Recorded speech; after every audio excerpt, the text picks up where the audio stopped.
Donc, je vais essayer de vous expliquer assez brièvement comment ça se passe. On divise le plan d'eau en zones de course et on réserve une partie du plan d'eau à une série, à une autre série.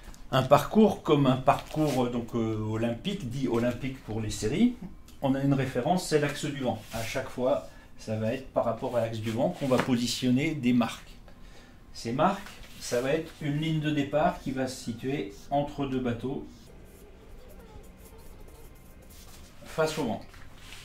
Ensuite, on mouille une marque dans la direction du vent et on appelle ça une porte, deux marques perpendiculaires au vent devant la ligne de départ. Les bateaux vont franchir le départ au top. S'ils partent trop tôt, ils sont rappelés et s'ils ne corrigent pas leur erreur, ils sont disqualifiés.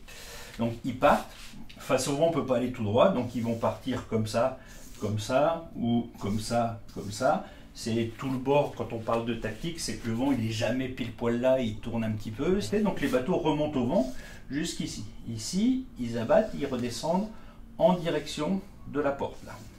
Et le parcours typique, c'est je ne vais pas tout droit, mais schématiquement, je vais à la marque 1, je reviens à la porte. La porte, c'est parce qu'on peut remonter dans ce sens-là ou dans ce sens-là au choix. Je remonte à la marque, je descends et la ligne de départ est la ligne d'arrivée. Ça, c'est le parcours traditionnel qui existe depuis 20 ans, etc.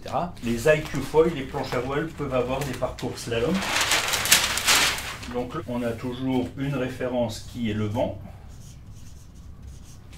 Et là, la ligne de départ, on va la faire ici, entre un bateau et une bouée.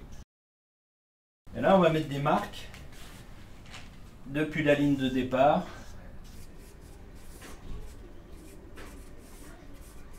avec une ligne d'arrivée. Et après, les kite foil, eux, ils font un parcours qui ressemble un petit peu, je vais le mettre entre parenthèses pour les kites. Eux, ils partent comme tout le monde face au vent. Ils ont une deuxième marque parce qu'il ne faut pas se croiser ici.